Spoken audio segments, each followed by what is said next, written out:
say, Brad, how many of them didn't even play football? You, Blaze, there's a few of them that never even played football before. So you got 12, 17 kids, and some kids that never played the game before. So to say that it was going to be tough, it was tough. But these kids are tough, they're resilient, and we made it through, and we got up to where we are that. Thank to you guys, thank to all you seniors. And this is going to go on. So by laying that foundation, I learned a lot of things of where I have to get the program to. So where we are at and where we will end up going will never be because of me, will never be just because of the coaching staff. It's because of you guys, you seniors that are going to end up graduating from here, that set the foundation, believed in this, working hard, and maybe not all the shiny toys and whatever the next hottest thing was. So I want to thank you guys. Thank you, seniors, for all you guys have done. Give them a round of applause. Woo! All right, so first up, all right, Joe Almeida, come on up. Joe did everything he possibly can for us. He played for us for a little while and then decided this year, because of some reasons, that he was going to be our manager. And he did absolutely everything and anything he could for the program, whether it was videotaping, taking stats, getting water, anything we needed, Joe was there to do for us. Andrew Referee, come on up, Andrew. Andrew's tough, man. Andrew is tough. As you see, he's probably about my size, a little bit bigger, though. He's a little bit bigger than me. I have played a real tough offensive line and defensive line. Stepped up this year, played a lot of good linebacker. I wish I had one more year of him playing linebacker for us, because when he got it, and he looked great. He just didn't have a ton of experience at that linebacker position. But on all leagues, Andrew Redford, thank you. Shaquem Sims, come on up, Shaquem. Woo, Shaquem! Shaquem is a speedster. When he came to us as a junior, I want to say he made it to what, like 5 practices? 5 practices, and he bailed out. He was like, I'm done. This ain't for me yet. And then all of a sudden during track season, because here the guys would go down and they throw the ball around, start doing football drills. Shaquem showing up, he's like, no, I'm playing this year. And like, he brought it. He was a little soft as a junior coming into camp. And then senior year, he was coming after people and trying to take them down full speed with his 10,700 meter speed. Shaquem is going to New Haven to run track next year in college. He's got elite speed, finished 6th in Bergen County last year in the 100 meter. So we're looking forward to more success on the track this year with Coach Barrett. Messiah Atkins, come on up, Messiah. Ooh, yes, sir. Let's go. Messiah's the one who drove us up front. And that goes from freshman year to senior year. Smartest lineman on the field. It almost became a crutch to us, because some of our other guys thought they didn't have to learn nothing, because Messiah would just tell them what to do. He would tell everybody what to do. And like, Messiah turned his ankle in Wallington and had to come out for a little bit. Nobody knew what they were doing. Like, Messiah, we don't care what's wrong with your ankle. You got to get back in there and be the coach on the field. Messiah really was like a coach on the field, always calling out our pass protections, and being a true leader for us. Messiah Atkins, thank you. Damian Murkerson, come on up, Dan. Damian Murkerson, a true team player. He would do anything that he could.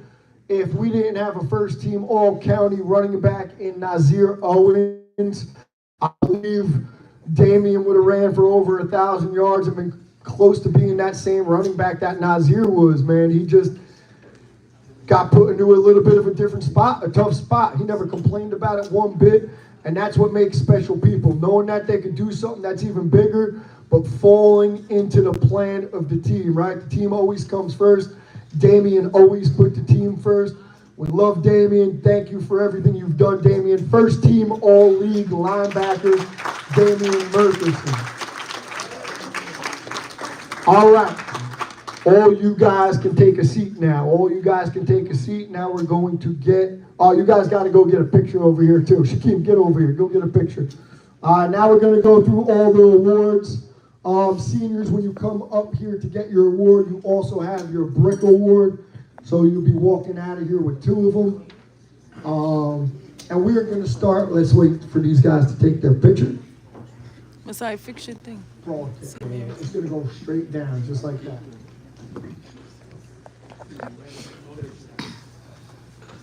What the heck are you looking for?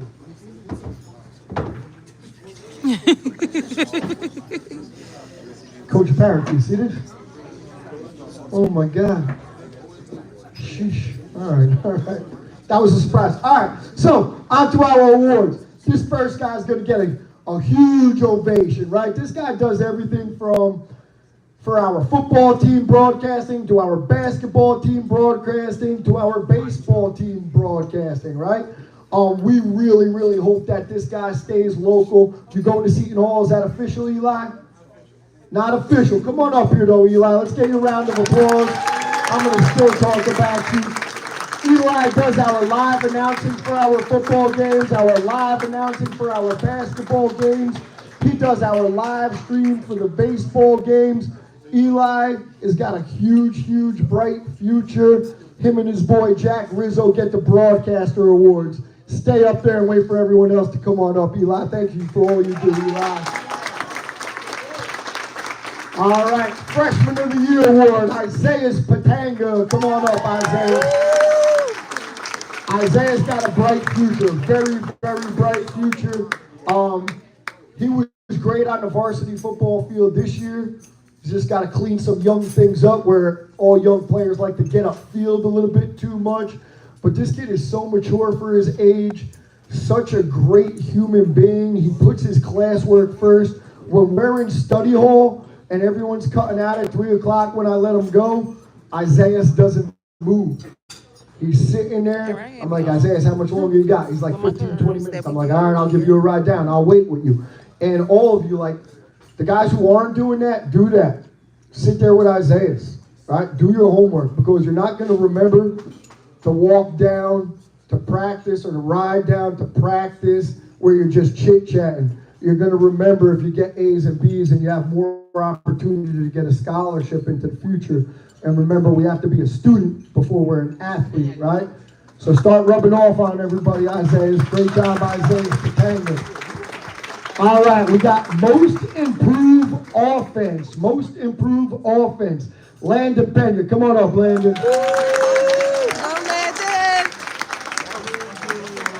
Landon Pena has got some different type of strength in him. And we kind of always knew that. And he's just got to keep hammering himself into shape. He was also an all-league player for us. Landon sometimes will actually pick up the other defensive line off of their feet and move them. I think he might have did it to me one time. It didn't feel very cool. I didn't feel very big or very good about myself. So I love when he does it to the opponent. Landon Pena, he's a road grader, and we're very excited to see him get even better this year, Landon Pena. Most improved defense, Anthony Paterno. Anthony really made some noise on the defensive line for us this year.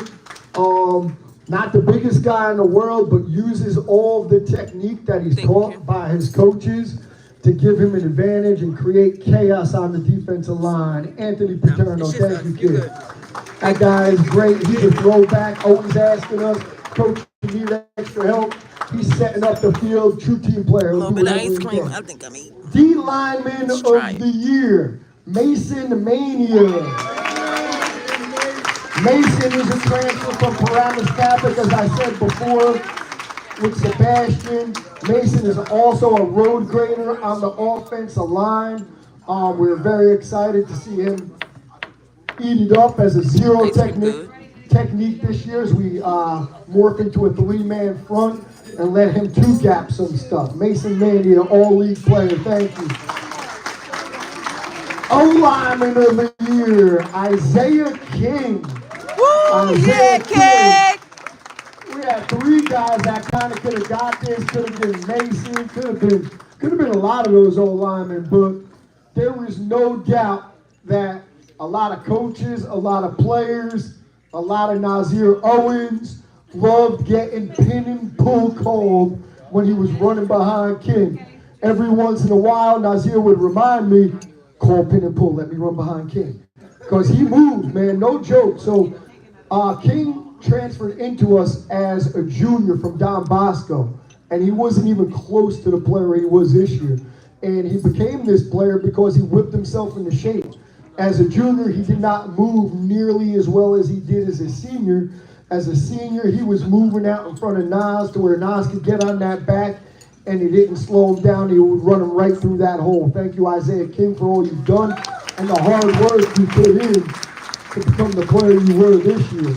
All right, the Playmaker Award. Playmaker Award. This one I had to give to two people because we had two playmakers on this team that are just lights out when they touch the ball. One of them isn't here, B.J. Cunningham. Everybody knows about his ball skills, his wide receiver skills. He's one of the best wide receivers that I've ever coached, that I've ever been in front of with his ball skills. But the other guy does not have the size and the length that BJ has. But man, he's untouchable. He's lightning in the bottle. Everybody knows who this is. Jonathan, start walking your way up here. Jonathan Bertaz. He really is. There was at one point in the season, I think he had 17 touches, and 8 of them went for touchdowns. The Woodridge coach, we could still hear him crying right now when he threw this guy a screen pass and nobody could tackle him. Like, that's my fault. I got yelled at because his team can't tackle. Jonathan Huertas is unbelievable on the track, unbelievable leader, unbelievable defensive player. You gotta make me and the coaching staff very creative this year because we are trying to draw up every which way possible to get this guy as many touches as he possibly can, whether it's from the backfield, being a wide receiver, maybe taking a direct snap. Jonathan is a great player and a great kid. Now we're going to move into the Gale Award. Here's another one I have to do out for. I don't always like giving out 2 awards, but when I have to, I have to. Gale Award number 1, right? This is for the guy that's really going to do anything the team's asking you to do, which most of our guys end up doing anyway. But the first one I'm going to call up, Marcelo Estevez. Marcelo, come on up. This kid is special, man. He's another classroom hero, too. Real high GPA. Never played football until he came here to St. Mary's. Then had 4 sacks, 1 game to be the homecoming MVP, the Tom Holden Award winner, Marcelo Estevez. He does not care if he's playing tight end, if he's playing tackle, if he's playing defensive end, or if he's playing linebacker. And that speaks worlds about him. I see his father over here. His brother was a first-time player for us, too, when he was a senior. Great family, great people. Marcelo Estevez, first-team All-League. Second Gale Award winner, Brad Higgins, come on up. Brad was first-team All-League.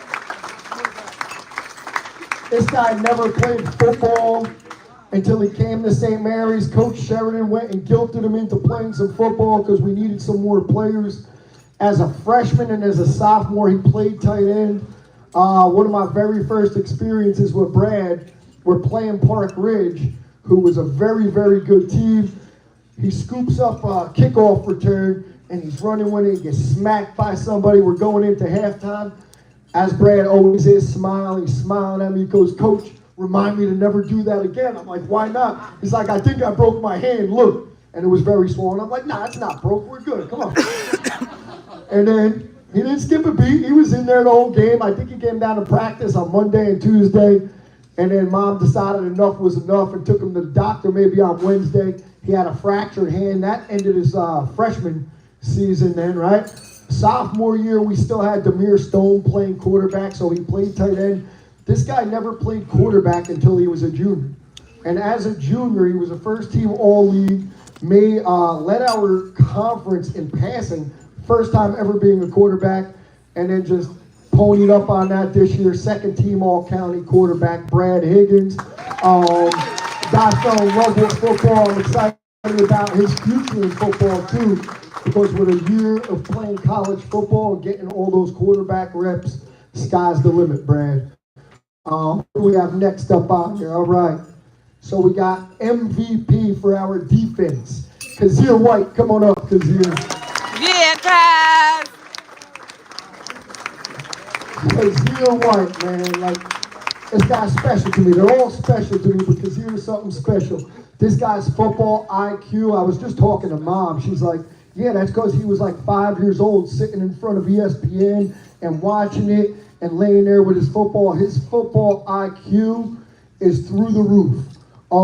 I truly believe that this kid's best football is still ahead of him. He had a couple injuries. He tore his ACL in a 7-on-7 as a sophomore, making an unbelievable touchdown catch, which kept him off track not only sophomore year, but even junior year when he was coming back. The knee didn't get right until later in the season, and this year got a little AC joint separation, which kind of hindered him for a few games and didn't let him get going. So I'm very, very excited about this guy's football future. I tell every single college coach that comes in, like, I don't care who gets him, whoever gets him is going to get an unbelievable football player, an unbelievable leader, and the best football is ahead of him. So I'm very excited to see him move on in the future. Kazir White.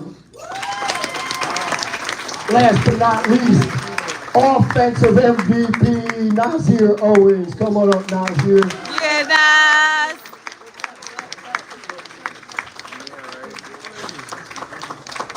Nazir committed to AIC up in Division II, the NE10 up in Massachusetts. So congratulations on your commitment to AIC first, Naz.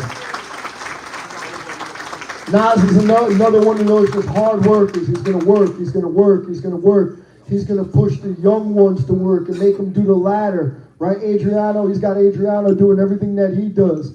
Even more impressively, the other day, we're in the weight room. I want to say it was Wednesday. I'm in the other room. I'm in the elementary school cafeteria doing some work on a computer, but listening in. And this guy still, right? He doesn't have to. He's just going to AIC, right? He can worry about his own future. But in that weight room, I still hear him giving all those young kids the time, teaching them how to lift the right way, teaching them how to push the right way. And that's what we're all about. Like, that means the world to me, hearing those things go on when we teach about the things that ain't just winning football, but being a better human being, being a better person. Those are the things that go a long way. This guy was second team All-County last year as a running back, first team All-County this year as a running back. Also stepped into Mike linebacker when obviously doesn't look prototypical Mike Lacker side, but it don't care. He's tough as nails. He'll stick his nose in there. Thank you to all you guys who won awards. Let's go get a picture right here. Stay right here, stay right here, stay right here. My wife's gonna come take one of the pictures. Yeah, my phone's dying though. I gotta get over here.